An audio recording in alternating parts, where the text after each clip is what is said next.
हाँ बेटा अम पत करो बेटा ब्या क्वेश्चन यानी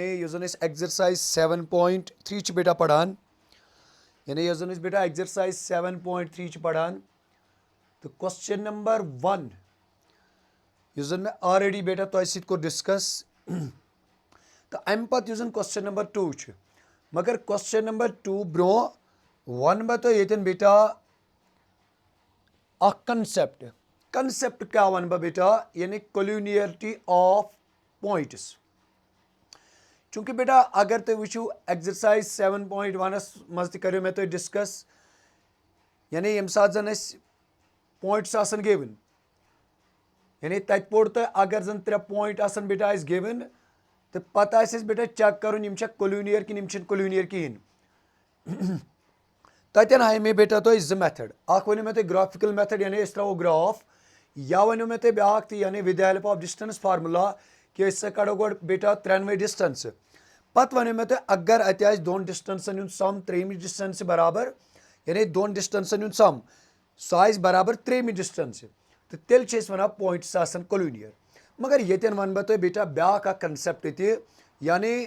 जन कोलिनियरिटी मुतलक अत मुतलक दिम बह तुम ब्या टेस्ट यानी अगर if we have given 3 points and we have to check that these points are collinear और नॉट हालांकि अख मेथड मे बेटा तो डिस्कस कोर्मुत हाँ अमे अलाव वन बह शॉर्ट ट्रिक तुम अमे खतर मगर गो कर बह बेटा येन एक्सरसाइज 7.3 क्वेश्चन नंबर 2 यानी गो कर बह क्वेश्चन नंबर 2 तो डिस्कस हाँ बेटा मे गो गई पाय यानी 3 या 3 को ज्यादा पॉइंट्स कम बेटा कोलिनियर यानी ये जन तम लाई गसन अक्सी लाइन पे यानी अगर मैं वन बेटा ये पॉइंट ए पॉइंट बी तो पॉइंट सी हाँ बेटा ये तुम ईजिली हकान वचित कि जन पॉइंट यानी यम पॉइंट बेटा यम हसा कोलिनियर क्या कोलिनियर तिकाज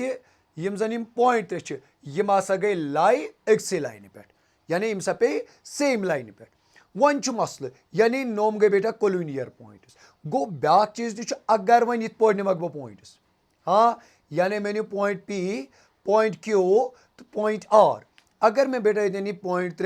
यानी नुम पॉइंट पी ब्या नुम पॉइंट क्यू ब्या नुम पॉइंट आर अगर तुम ये बेटा वो यम जन 3 पॉइंट यानी यम गई न lie on A same line क्या वनो तेल नमन पॉइंटन बेटा वनान यम सा गई नॉन कोलिनियर पॉइंट्स यानी कोलिनियर पॉइंट्स तो नॉन कोलिनियर पॉइंट्स बेटा हाँ यानी ये आई कोलिनियर पॉइंट्स तो नॉन कोलिनियर पॉइंट्स यम जन नॉन कोलिनियर पॉइंट्स यमो क्या कर काम यानी यमो हसा बनो ट्रायंगल गो यमो नॉन कोलिनियर पॉइंट यम जन हम 3 पॉइंट निमे यम non collinear they form a triangle मगर ये अगर तुम वो नोम 3 पॉइंट यमो हसा बनो ट्रायंगल कह वन क्या मसल ये अगर बह ये वो यानी ये सात पॉइंट कोलिनियर गो ये गो मे तेल पाने अंदाज कि ये सात ट्रायंगल बनी बेटा गो इस जन एरिया ऑफ ट्रायंगल सह कत बराबर सह बराबर 0 यानी ये तुम याद थवन यानी अगर जन पॉइंट्स आसन कोलिनियर इस जन तेल एरिया ऑफ ट्रायंगल यानी ये जन तम पॉइंट 3 आसन तम बनावन ट्रायंगल कह यानी तम collinear they lie on the same line this implies that यु जन एरिया ऑफ ट्रायंगल बेटा सह कत बराबर सह बराबर 0 वन ब्या चीज मसल यानी अमुक माने गो टेस्ट अमुक पोर्मुत यानी कोलिनियरिटी हुंद कड़ान गो 3 डिस्टेंस मगर ये द्राव मे अमे खतर ब्या टेस्ट सह टेस्ट क्या द्राव कि अगर जन अस निश 3 पॉइंट गिवन पता मे चेक कर दे आर कोलिनियर और दे आर नॉट कोलिनियर बह क्या कर बह कर एरिया ऑफ ट्रायंगल अगर जन सह एरिया ऑफ ट्रायंगल द्रा बराबर 0 क्या वनो तेल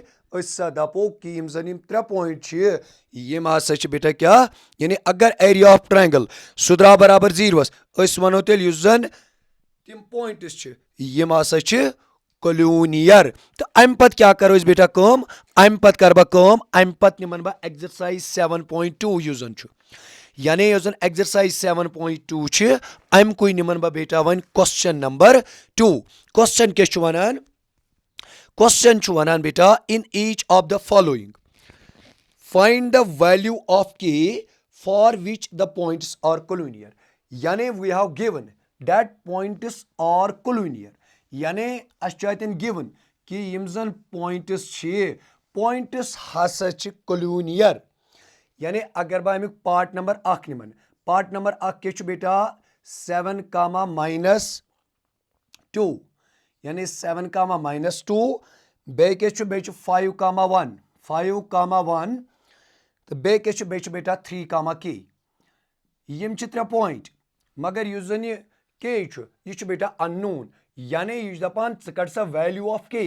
but it is given that यम जन पॉइंट्स यानी यम पॉइंट 3 क्या यम हसा बेटा क्या यानी यम सा कोल्यूनियर गो अस क्या करो कम अस करो बेटा अतन कम कि अस करो area of triangle it is given that the points are collinear यानी यम साथ जन पॉइंट बेटा कोल्यूनियर तेल वनो ना युस जन एरिया ऑफ ट्रायंगल यानी युस जन एरिया ऑफ ट्रायंगल सह कत बराबर सह हसा बराबर जीरवस यम साथ सह जीरवस बराबर अस हेको बेटा अत ईजिली यानी वैल्यू ऑफ के कड़ित अस कित पो निमो क्वेश्चन बेटा अस करो कम गोडनेथी यानी solution let A with coordinates 7 comma -2 b with coordinates 5 comma 1 and c यानी बेनी मन बा युस जन पॉइंट c हाँ 3 comma k यानी बेटा यम जन पॉइंट्स यम क्या मानक बा be the vertices of a triangle be the vertices of a triangle यानी यम सा नी में बेटा वर्टिसेस ऑफ ए ट्रायंगल हालांकि it is given that points are collinear अस क्या करो वह कम अस कड़ो गोड एरिया ऑफ ट्रायंगल यम साथ बह एरिया ऑफ ट्रायंगल कड़ but it is given that points are collinear तो यपर बेटा ब्या चीज पाई यम साथ पॉइंट्स आसन कोल्यूनियर तेल युस जन एरिया ऑफ ट्रायंगल सह कत बराबर सह बराबर जीरवस ये वो गोडनिक चीज बेटा x1 क्या x1 बेटा 7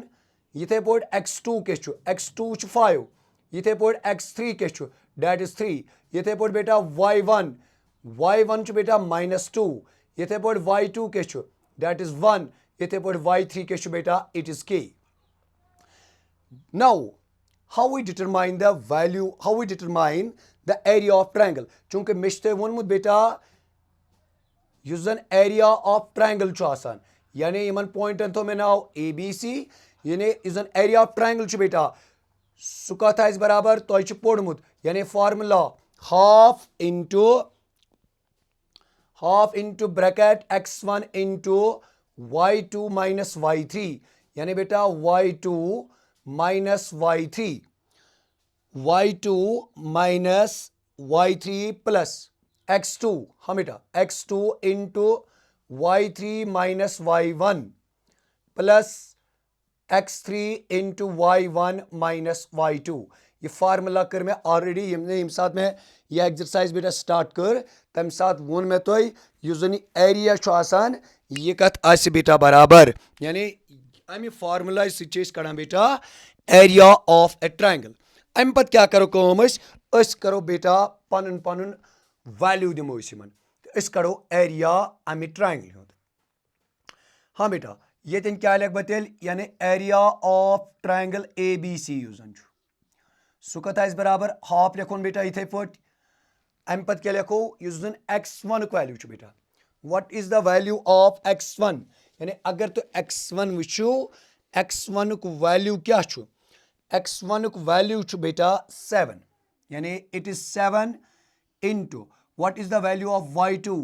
दैट इज बेटा यानी अगर तो वो बेटा y2 वैल्यू क्या that is 1 minus what is the value of y3 that is बेटा k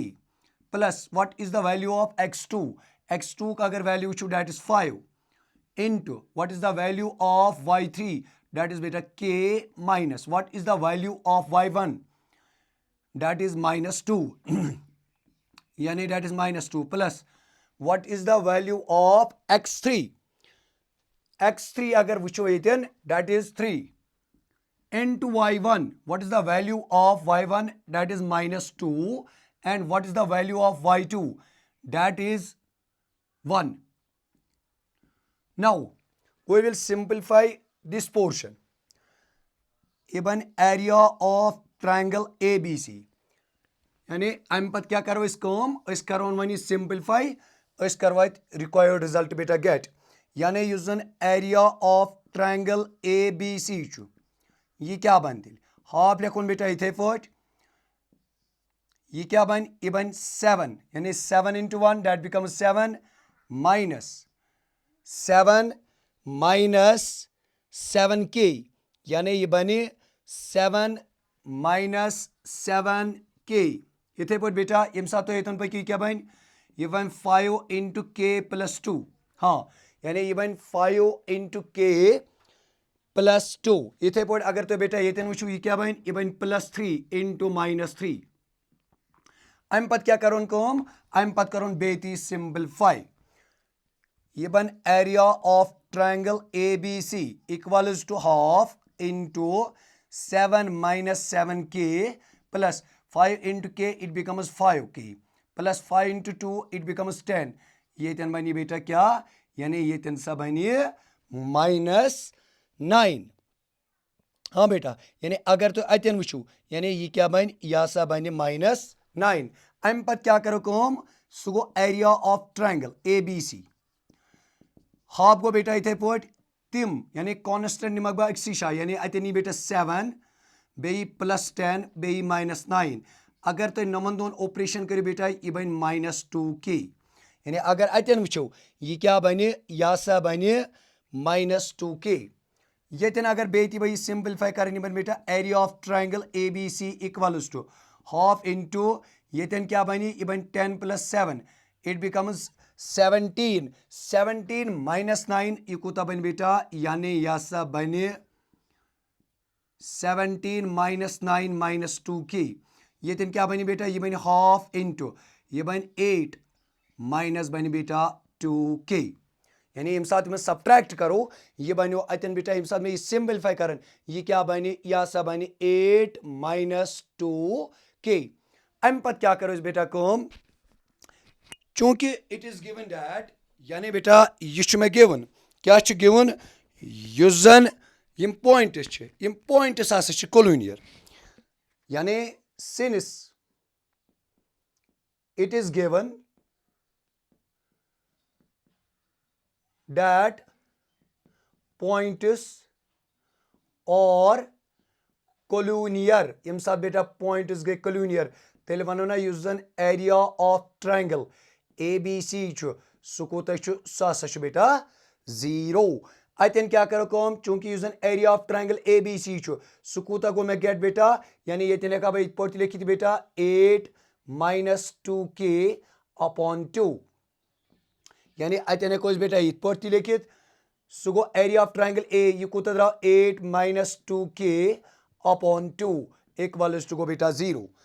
यानी इक्वल्स टू कोता गो बेटा या सा गो 0 सो गो बेटा दिस इंप्लाइज दैट यम साथ क्रॉस करियत ये बनते 8 - 2k इक्वल्स टू बेटा 0 यानी 8 - 2k into 1 that becomes 8 - 2k 0 into 2 it becomes बेटा 0 अम पत क्या करो बेटा कम अम पत कर अतन k युक वैल्यू यानी ये क्या बनते बेटा ये बन 8 - 2k इक्वल्स टू 0 सो गो बेटा implies -2k equals to -8 minus तो माइनस गए बेटा कैंसल सो गो k इक्वल्स टू 8 upon 2 या सगो 4 यानी बेटा युस जन k युक वैल्यू छु अम k युक वैल्यू कूता गो में तेल गेट यानी k साथ द्राव तेल बेटा वैल्यू क्या 4 गो यम साथ k चोसमुत वैल्यू क्या 4 तम साथ पॉइंट्स बेटा कोलिनियर यानी इस क्या करो कम बे अकलेट पाबा याद यम साथ जन पॉइंट्स आसन कोलिनियर युस जन चूंकि ट्रायंगल गस बेटा फॉर्म के यानी ये ट्रायंगल गई फॉर्म कहिन ये ट्रायंगल बनी तमिक माने गो तेल कि युस जन एरिया ऑफ ट्रायंगल छु सु क्या सो आसा 0 इस करो सेम प्रोसीजर युस जन में क्वेश्चन नंबर 1 मज कोर बराबर करो इस बेटा ती यानी गोड करो इस एरिया ऑफ ट्रायंगल मगर ये में गिवन वना अथ मज क्वेश्चन मज कि यम जन पॉइंट्स यम सा कोलिनियर यम साथ पॉइंट्स गए बेटा कोलिनियर पत करोन इक्वेट 0 सत करोन इक्वेट 0 सत चूंकि points collinear when points are collinear then area of the triangle formed by given points सु कथ आइस बराबर सो आइस बराबर 0 तो युस जन यतन बेटा k युक वैल्यू द्राव सो द्राव 4 तो युस जन अमुक वो पार्ट नंबर 2 तथ करियो तुम बेटा पाने ट्राई तो अम पत निमन बह क्वेश्चन नंबर 3